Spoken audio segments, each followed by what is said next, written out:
What the haters talking about?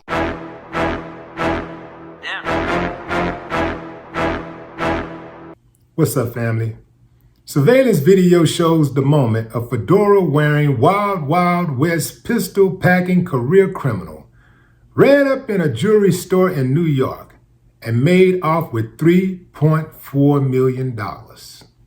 It all went down in August of 2019 when Jay Sean Sutton walked his 43-year-old habitual criminal self inside of the jewelry store with a couple of his buddies and forced employees to the ground with guns and made off with $3.4 million in goods.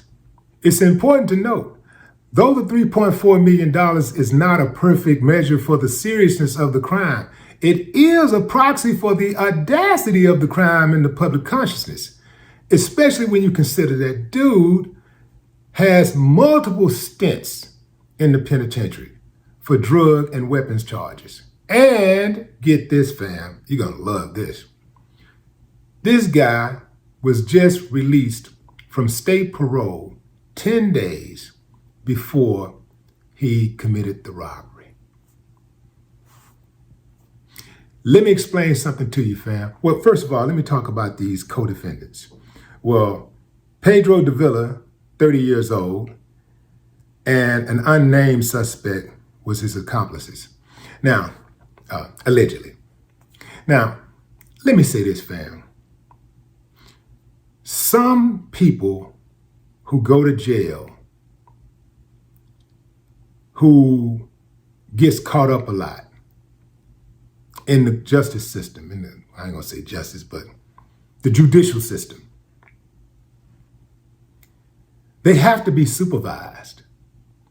If they don't have something over their head, they're kind of like a kid who is just left to their own devices. I'm telling you from experience, fam. I actually went through this. Some people say, well, damn, man, damn, he must like jail. He must like prison. It's a psychological thing. It's psychological. I'm sure there's a few guys who like prison because they can't get along in public, right? They can't just operate in a civilized society. I get that. But oftentimes, if a person is not being supervised, they tend to act more freely and take chances that could get them in trouble. I went through this all the way up into my 20s, into my 20s.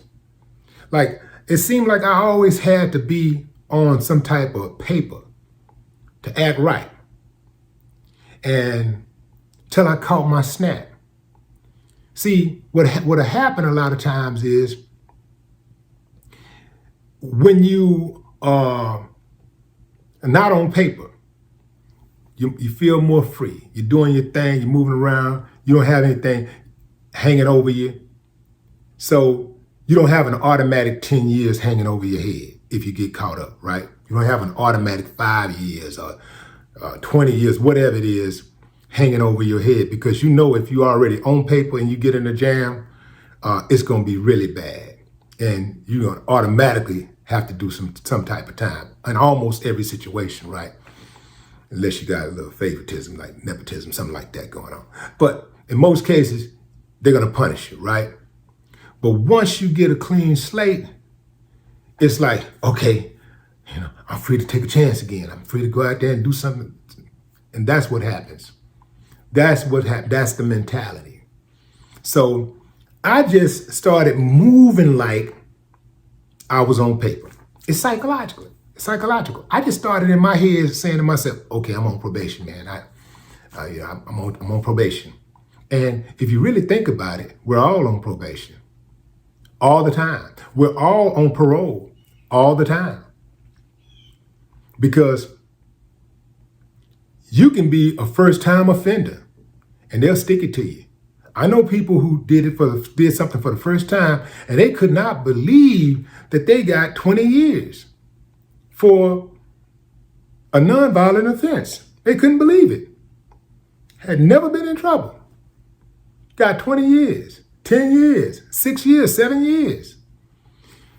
The thing is that I've never felt so vulnerable in my life as I did when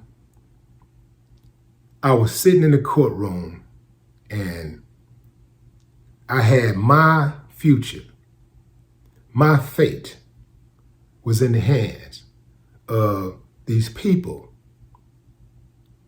who are committed to committing me to the penitentiary.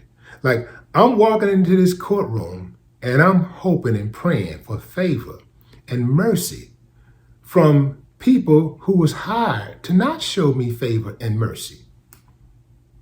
Think about what I just said. Those people in those courtrooms, stay away from those damn courtrooms. Don't allow them to put your name on a docket. Because if you do, this is what you're doing with your life. This is what you're doing with your freedom. In most cases, fam, even if they don't give you a harsh sentence, they're going to set you up for one. Here, sign right here. You just want to go home, so you sign. Next thing you know, you out of here. It's very hard to go through life and not make any mistakes. That could get you caught up, right? Because let me tell you something, fam, and I know some of you good at two shoes like, no, man, shouldn't have done it. You're right, you shouldn't have done it, right? But some of y'all act like y'all ain't capable of ending up in jail some kind of way, you know? But anyway, I know that we've all sinned and fallen short of the glory of God and our parents' expectations. I believe in second chances. Lord knows I've needed a few myself. 3, 4, 5, 6, 7, 8, 9, 10. Anyway, ain't none of us perfect. We've all sinned and fallen short of the glory of God and our parents' expectations. But I will say this. Your actions have to be consistent with the outcome that you want. And I think if we were more cognizant of that statement and turn that statement into a philosophy, we could achieve the things that we want in life more frequently. So how did they manage to get the cuffs on Jay Sean?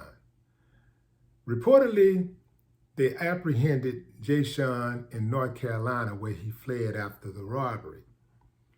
He was brought in on October 7th. He pleaded guilty to firearms charges and robbery in January, and he faces 14 years in prison. I don't have an update. I'm assuming he has his time by now. Fam, what do y'all think about this? Drop a comment. I'd love to hear your thoughts. No more talk. What the haters talking about?